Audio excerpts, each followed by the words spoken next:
गौरी का मन नहीं मान रहा था, लेकिन फिर भी गरीबी की हालत के मारे वो लक्ष्मी की बात मान लेती है और दवाइयों में पैसे खर्च नहीं करती है।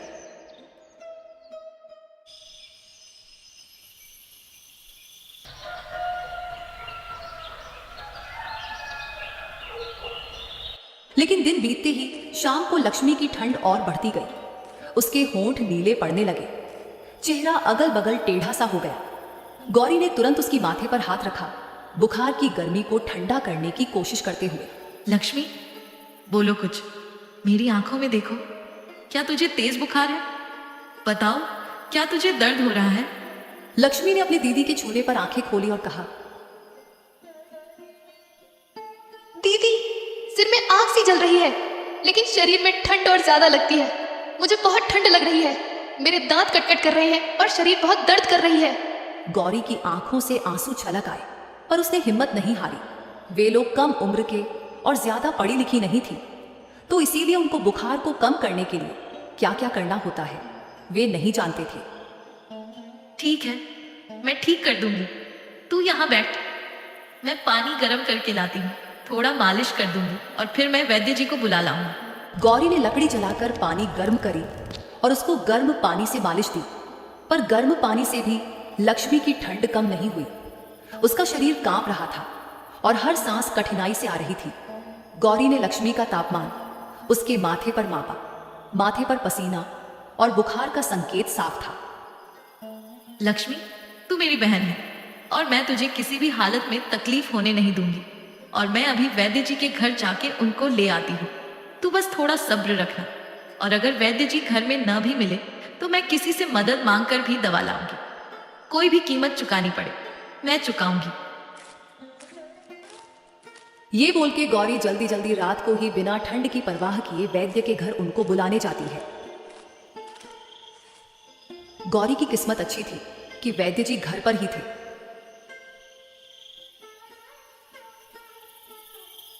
और जब कुछ समय बाद वैद्य जी को गौरी अपने साथ ले जा रही होती है, तब गांव के कुछ बिगड़ैल युवक उनसे गलत व्यवहार करते हैं। ओहो, देखो तो ये सब क्या हो रहा है हमारे गांव में। लोग अब अपना घर चलाने के लिए अपने पिता की उम्र के लोगों से रिश्ता रखने लगे हैं। हाँ भाई, सही बोल रहे हो। अगर हमें भी ऐसा अवसर मिले तो हम भी चाह रखेंगे। हम भी तो रोजगार वाले लड़के हैं, पता नहीं हमें कब मिलेगा ऐसा अवसर। गौरी पहले ही अपने बहन को लेके बहुत परेशान थी, और अभी सुन के गौरी को बहुत गुस्सा आया और उनकी तरफ गुस्से में गई और बोली, अरे वो रोजगार वाले पुरुषों, तुम लोगों को शर्म नहीं आती है क्या? किसी की मजबूरी न समझ के किसी पे गलत इल्जाम लगाते हो। अगर मेरी जगह तुम्हारी बहन होती और वो भी मुश्किल हालत में होती तो क्या उसे भी ऐसे ही बोलते? क्या यही सिखाया है तुम्हारे घर वालों ने? गौरी की ऐसी बातें सुन के दोनों युवक शर्म के मारे चुप हो गए और गौरी और वैद्य फिर से गौरी के घर की ओर निकले।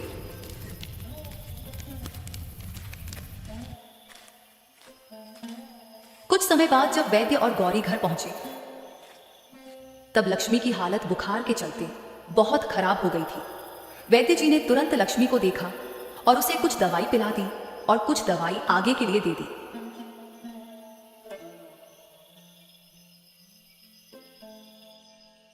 बेटी गौरी, तू अब चिंता मत कर, तेरी बहन अब जल्दी ठीक हो जाएगी। बस उसे ज्यादा ठंडी लगने मत देना और कुछ दिन तक गर्म पानी ही पिलाना। आपका बहुत बहुत शुक्रिया वैद्य जी। अगर आज आप नहीं होते तो क्या होता? आपने आज बहुत बड़ा उपकार किया है मुझ पे। आप बताइए, आपका कितने पैसे हुए? अरे नहीं नहीं बेटी, मैं तुमसे पैसे नहीं ले सकता। मुझे पाप की भागीदारी मत बनाओ। तुम दोनों बड़े मुश्किल से तो अपना पेट पाल रहे हो, तो मुझे पैसे देने की कोई ज़रूरत नहीं है। तुम दोनों गांव की बेटियां हो तो मेरी भी बेटी जैसे ही हो। और हाँ, आज मुझे तुम्हारी साहस देख के बहुत अच्छा लगा। कैसे तुमने आज उन बिगड़ैल युवकों को सबक सिखाया। वे लोग हैं ही उस काबिल। तुम बहुत साहसी हो और ऐसे ही साहस से अपने और अपने बहन का साथ बनाए रखना। आपका बहुत बहुत धन्यवाद वैद्य जी। आप जैसे लोगों की वजह से ही तो इस गांव में रहने में अच्छा लगता है, नहीं तो हमें तो बहुत से लोग देखना भी पसंद नहीं करते। चलिए वैद्य जी, मैं आपको आगे छोड़कर आती हूँ। नहीं नहीं, मैं चला जाऊंगा। तुम बस अपने बहन का ध्यान रखो और हाँ, उसे ठंड लगने मत देना। वैद्य वहां से चला जाता है और गौरी लक्ष्मी को अपना कंबल भी उड़ा देती है और रसोई में खाना बनाने के लिए जाती है। कुछ समय बाद गौरी लक्ष्मी के लिए खाना लाती है।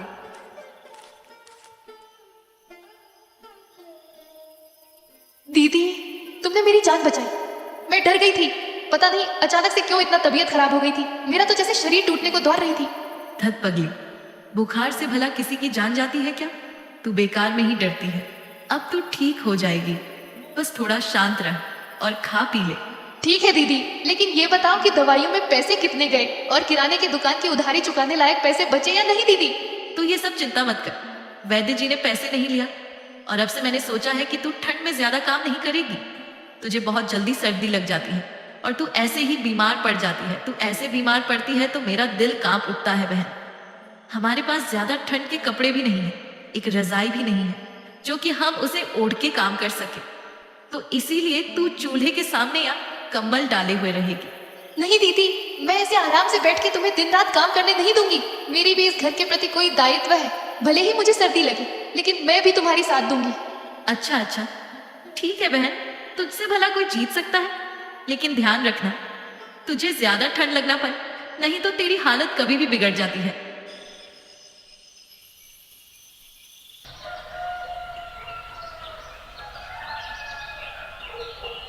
अगली सुबह गौरी रसोई के चूल्हे पर खिचड़ी हिला रही थी और उसका दिल कहीं और था। उसको अपनी बहन के लिए अब भी चिंता हो रही थी। लेकिन कुछ ही देर बाद ठक ठक दरवाजे पर दस्तक गूंजी। लक्ष्मी चौंकी। गौरी ने जल्दी से पल्लू सीधा किया और दरवाजा खोला। दरवाजे पर राघव खड़ा था और उसके पीछे एक सादे लेकिन गरिमामय कपड़े पहने उम्रदराज आदमी खड़े थे। उस आदमी के चेहरे पर वर्षों का अनुभव, पर दिल में अभी भी लोगों को पहचानने की नमी थी। गौरी, मैं इनको लेकर आया हूं। ये मेरे मालिक हैं, ठाकुर हरिदास चौधरी। जो मटके तुमने हमें दिए थे वो इन्हें बहुत पसंद आए। राम राम मालिक जी, अंदर आइए। मालिक जी झोपड़ी के भीतर तो नहीं गए, लेकिन उन्होंने झोपड़ी के चारों ओर नजर दौड़ाई और अनुभव किया कि दीवारों में दरारें थी, फर्श मिट्टी का, छत पर घास की चादर, लेकिन हवा में मेहनत की महक थी। बेटी, तुम्हारा काम बहुत महीन है। मटके मजबूत भी हैं और सुंदर भी। हमारे दही के कारोबार में ऐसे मटके खास काम आते हैं। दही मिट्टी के बर्तन में ही ठीक से जमता है। काफी जगह ढूंढी, पर तुम्हारे जैसा मटके बनाने वाली हाथ नहीं मिला। थोड़ी देर बाद लक्ष्मी भी बाहर आती है। लक्ष्मी की हालत अब भी ठीक थी, कमजोरी थी, लेकिन ठाकुर को सम्मान देने के लिए वो भी अपने दीदी के पास खड़ी रही। हमने तो बस जरूरत में काम किया था मालिक जी।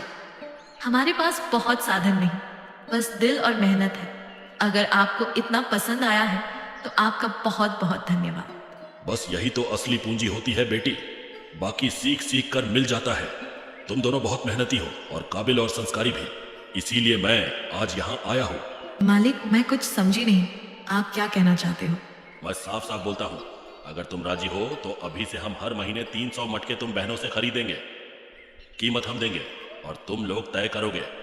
गौरी ने अविश्वास में आंखें उठाई और लक्ष्मी की आंखों में चमक आ गई। 300? मालिक जी, हम 2 ही लोग हैं, लेकिन हम कोशिश कर सकते हैं। अगर आप वादा करें कि हमारे काम का आप अच्छा कीमत दोगे और हमें हमारे काम के लिए इज्जत दोगे, तो हम अपनी पूरी जान लगा देंगे। ठाकुर के चेहरे पे मुस्कुराहट आ गई और वो नम्रता से बोला, हाँ हाँ बेटियों, इज्जत पहले, पैसे बाद में। हम तुम दोनों को अपना परिवार समझेंगे और कभी भी पैसों की कमी नहीं होने देंगे। तुम लोग चिंता मत करो, मुझे मेहनती और अच्छे दिल के लोग बहुत पसंद है और तुम दोनों भी उन्हीं में से हो। ठाकुर की यही बात गौरी के दिल में गहरी उतर गई। वो और लक्ष्मी बहुत खुश हो गए। तुम दोनों चिंता मत करो, मैंने तुम दोनों के बारे में इन्हें सब बता दिया है, इसीलिए इन्होंने तुम्हारे घर आके बात की। ये अपने ईमान के बहुत पक्के हैं और कभी किसी गरीब का बुरा नहीं चाहते, बस समय के पक्के हैं बहुत। शुक्रिया राघव भैया, आपने हम पे ये बहुत बड़ा एहसान किया है। जहाँ कई काम वाले हमें ताना देते हैं और लोग हमें मनहूस मानते हैं, वहीं आपने हमारे बारे में सोचा। पता नहीं आपका किस मुंह से धन्यवाद करूं। अरे लक्ष्मी, तुम दोनों मेरे भी बहन जैसे हो। बस उस दिन काम का चिंता था, इसलिए कुछ कठोरता से बोल गया था। मुझे माफ कर देना उस दिन के लिए। और हाँ, धन्यवाद मुझे मत कहो, ठाकुर जी से कहो। दोनों बहनों ने ठाकुर को हाथ जोड़कर धन्यवाद दिया और ठाकुर उन्हें मुस्कुरा के विदा लिए चला गया। राघव जाते जाते गौरी से चुपचाप बोला, गौरी, तुम लोग अब अकेली नहीं हो। गांव तुम्हें अब अलग नजर से देखेगा। जब गांव वाले जानेंगे ना तुम लोग ठाकुर जी के वहां काम करते हो, तो देखना सब लोग कैसे तुम दोनों से प्यार से बात करेंगे? गौरी ने बस मुस्कुराकर सिर हिलाया, क्योंकि वह जानती थी लोगों की नजर नहीं, बस अपने बहन को सब खुशियां देना ही उसके लिए सबसे बड़ी बात है।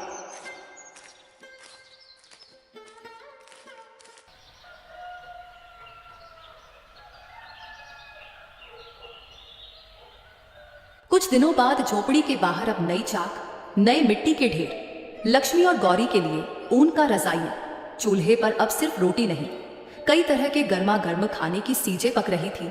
गांव में बात फैल गई, गौरी लक्ष्मी को अब ठाकुर के वहां काम मिल गई थी और दोनों के अब गरीबी के दिन खत्म हो गए थे। एक रात लक्ष्मी चूल्हे के सामने बैठी अपने दीदी के साथ बीते दिनों की बात कर रही थी। दीदी, अगर उस रात हम रुक जाते, अगर हमने ठंड से डरकर काम छोड़ दिया होता, तो आज ये सब कुछ नहीं होता। सर्दी बाहर की हो या किस्मत की, दोनों हिम्मत से ही पिघलती है बहन। हमारी उस दिन की मेहनत ने हमें इस संघर्ष भरी जीवन से बाहर निकाल दिया। अब हमें कभी भी ठंड में किसी चीज की मुश्किल नहीं होगी। हाँ दीदी, अब गांव वाले भी हमको इज्जत देते हैं, वे लोग भी अब हमारी मेहनत को समझ गए हैं। हाँ बहन, अब हमें कोई ताना नहीं देंगे। अब हम सिर उठा के चलेंगे और साथ ही खूब मेहनत करेंगे और ठाकुर जी को अच्छे अच्छे मटके बना के देते रहेंगे। बिल्कुल दीदी, अब हम पीछे नहीं हटेंगे, अब हम हमेशा आगे बढ़ते रहेंगे। झोपड़ी अब वही थी, पर दीवारों में नई मिट्टी लगी थी, छत पर नया फूस, घर के बाहर तुलसी के पौधा, हवा में अब गुर्बत की नहीं, इज्जत की खुशबू थी। दोनों बहनों ने अपने हाथों से अपनी किस्मत बना ली थी। अब दोनों हंसी खुशी बिना ठंड की फिक्र किए अपना जीवन बिता सकती थी।